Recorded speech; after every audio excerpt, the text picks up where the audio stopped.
नमस्कार दोस्तों, मैं संतोष रत्नाकर और आप देख रहे हैं रत्नाकर्स लाइव। तो दोस्तों, इस कोरोना महामारी जिसने पूरे हिंदुस्तान को अपने चंगुल में कर रखा है, एक सवाल बार बार आता है, जैसा कि मैं अपनी पिछली वीडियोज़ में बताया हुआ हूँ कि कोरोना से डरना चाहिए या नहीं डरना चाहिए। इस सवाल का ढूंढते ढूंढते जवाब में परेशान हो गया, तो इसका जवाब नहीं मिला। डॉक्टर कहते हैं कि यह भयावह बीमारी है। जब दिल नहीं माना तो गूगल ढूंढने लगा। इस सवाल का जवाब ढूंढने के लिए हज़ारों वीडियो देखी, फिर भी नहीं मिला इस सवाल का जवाब।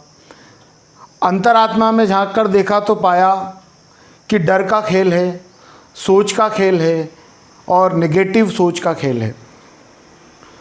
कोरोना के दौरान लोगों में निराशा, हताशा और भय के साथ ही मन में नकारात्मक अर्थात नेगेटिव सोच का भी जन्म हो चला है। हालांकि इस बीच कई लोग बेखौफ घूम रहे हैं। लापरवाही की तो हद हो चली है। कोरोना वायरस की तेज़ी फैलने में दौर में लोग मास्क नहीं लगा रहे हैं, ना सोशल डिस्टेंसिंग का पालन कर रहे हैं। ना अब ऐसे सवाल उठता है कि कोरोना से डरना चाहिए या नहीं डरना चाहिए। तो आओ इस संबंध में हम एक कहानी पढ़ते हैं कि अमेरिका में एक कैदी को फांसी की सज़ा दी, तो डॉक्टरों ने जजों से कहा कि हम इस पर एक प्रयोग करना चाहते हैं कि इनको फांसी की बजाय जहर देकर मारा जाए। ऐसा ही आदेश हुआ। कैदी को बताया गया कि आपको फांसी नहीं दी जाएगी, कल सांप से डसवाकर आपको मारने का आदेश हुआ है। तो रात भर सांप के जहर के बारे में कैदी सोचता रहा, डरता रहा। सुबह जब उसे कुर्सी पर बैठाकर एक बड़ा जहरीला सांप दिखाया गया, कैदी उसको देखकर कांप गया। फिर उसके हाथ पैर बांध दिए गए, आंखों पर पट्टी बांध दी गई। इसके बाद उसे सांप से न डसवाकर उसको 2 सेफ्टी पिन चुभो दी गई। आश्चर्य तब हुआ जब सुई को चुभोते ही कुछ देर में वह तड़प तड़प के उस कैदी की मौत हो गई। दोस्तों, इससे भी बड़ा आश्चर्य तब हुआ जब पोस्टमार्टम की रिपोर्ट के अनुसार कैदी के शरीर में जहर पाया गया और डॉक्टरों की टीम ने इसका पुष्टि भी किया कि इस व्यक्ति की मृत्यु जो है सांप के काटने से हुई है। सभी डॉक्टर्स यह देखकर हैरान करने लगे। तब यह सिद्ध हुआ कि आदमी का जो डर कर सकता है, डर के कारण शरीर का मस्तिष्क उसके शरीर में जहर का निर्माण करता है। मतलब यह है कि उसके शरीर में उसी जहर के हार्मोन्स का निर्माण होने लगता है। लगभग 90% रोग सबसे पहले आपके मस्तिष्क में ही जन्म लेते हैं। इसका यह मतलब नहीं कि आप कोरोना के प्रति लापरवाह बन जाओ। डॉक्टर मानते हैं कि भय और चिंता से आपका इम्यूनिटी सिस्टम गड़बड़ा जाता है। कोरोना काल में सबसे ज़रूरी है इम्यूनिटी पावर को बढ़ाना। यदि आप भय और चिंता से घिरे रहेंगे तो इम्यूनिटी बूस्टर लेने का भी कोई फ़ायदा नहीं होगा। तनाव आपकी आंतरिक शक्ति और आत्मा की आवाज़ दोनों को दबा देगा। इसलिए ऐसे समझें और इससे दूर रहें। मन की शक्ति को मनोरंजन, रिश्तों के संवाद में लगाएं, यानी कि मोटिवेशनल वीडियो देखें, परिवार के साथ समय बिताएं। तो नेक्स्ट सीधा कि हमारा दिमाग और हमारा मन अर्थात बुद्धि और मन, यदि इसके मान लिया कि मैं बीमार हूँ, तब बीमारी नहीं होगी, फिर भी आप बीमार हो जाएंगे। क्योंकि दिमाग वही काम करता है जिसे मन स्वीकार कर लेता है। दिमाग शरीर का हिस्सा है और मन आपके सूक्ष्म शरीर का हिस्सा। आप अंगूठा तब हिला पाते हैं जब दिमाग के तंत्र मन आदेश देता है। मन के हार है और मन के जीते जीत। इसीलिए मन की शक्ति को समझें। गीता में श्री कृष्ण ने कहा है कि न जन्म तुम्हारे हाथ में है, न मृत्यु, न अतीत तुम्हारे हाथ में है और ना ही भविष्य। तुम्हारे हाथ में है तो सिर्फ जीवन की ये वर्तमान।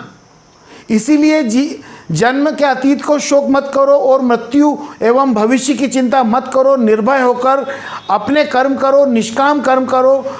तुम्हारा कर्म ही तुम्हारा भविष्य है। तो भरपूर नींद और कसरत आपके दिमाग और मन की शक्ति को प्रदान नहीं करते हैं, बल्कि इम्यूनिटी पावर को डेवलप करते हैं। हमारी नींद सबसे बड़ी डॉक्टर है। चिंता और भविष्य घिरे मनुष्य की नींद कम हो जाती है। इसलिए जब भी सोने का मौका मिले ज़रूर सो लें, भले ही झपकी लें। झपकी में वह क्षमता है जो 8 घंटे की नींद में नहीं है। कोरोना वायरस को समझें, यह कोई बड़ी बीमारी नहीं है। जिन्हें भी हुआ है वह ठीक हो गए हैं। हमारे देश में इस रोग से मरने वालों की संख्या प्रतिशत में बहुत कम है। जिन्होंने बगैर डरे समय पर जांच कराकर अपना इलाज आरंभ कर दिया, वह जल्दी ही ठीक हो गया। कोरोना से संक्रमित वही लोग हो रहे हैं जो गाइडलाइन को फॉलो नहीं कर रहे हैं। जहाँ तक सवाल डॉक्टर, नर्स, पैथोलॉजिस्ट, सफाई कर्मी, पुलिस और अन्य कोरोना वॉरियर्स का है, तो वे आपकी सेवा करते हुए संक्रमित हुए हैं और उनमें अधिकतर ठीक भी हो गए हैं। इसलिए डरे नहीं, समझें, 2 गज दूरी बनाकर रहें, मास्क लगाएं और समय समय पर हाथ धोएं। यदि आप उपरोक्त नियमों का पालन करते हैं तो आपकी कोरोना कभी नहीं होगा, और यदि आप नहीं करते हैं तो आप देश के विरुद्ध कार्य कर रहे हैं, ऐसा माना जाएगा। आज नहीं तो कल यह वक्त भी गुजर जाएगा। जीता वही है जो अपने मन की शक्ति को बढ़ाएगा। तो दोस्तों, आपसे फिर से निवेदन है कि अपने मन की शक्ति को बढ़ाएं और जीत हासिल करें। यदि आप मेरे चैनल पे पहली बार आएँ तो कृपया इसको सब्सक्राइब करें, बेल आइकन पर क्लिक करें, ऑल पर क्लिक करें, जिससे कि हमारी आने वाली नई वीडियोस का नोटिफिकेशन आप तक पहुंचता रहे। और शेयर करें, और नीचे दिए कॉन्टैक्ट नंबर पर मुझसे कांटेक्ट भी कर सकते हैं, मुझसे बात भी कर सकते हैं। दोस्तों, ज़्यादा से ज़्यादा लोगों तक हमारी वीडियोस को पहुंचाएं। इसके पहले मैंने एक वीडियो बनाया था जिसमें मेरे घर की स्टोरी थी, मेरी सिस्टर की स्टोरी, जो मैं आपके सामने प्रेजेंट किया था। उस स्टोरी को, उस वीडियोस को ज़्यादा से ज़्यादा लोगों तक प्रमोट करें, ज़्यादा से ज़्यादा लोगों तक पहुंचाएं। जो लोग नकारात्मक सोच रहे हैं, जो लोग कोविड पेशेंट हैं, उन तक ये बात पहुंचाएं, जिससे कि हमारी मेहनत साकार होगी। हम ज़्यादा से ज़्यादा लोगों तक पॉजिटिविटी की वीडियो पहुंचा पाएंगे। कोरोना से लड़ने का क्या तथ्य है, किस तरीके से लड़ा जा सकता है, वो पहुंचाएंगे। तो दोस्तों, इसी बात को यहीं समाप्त करके मैं अपने वीडियो को विराम देता हूं। नमस्कार, जय हिंद, जय भारत, वंदे मातरम।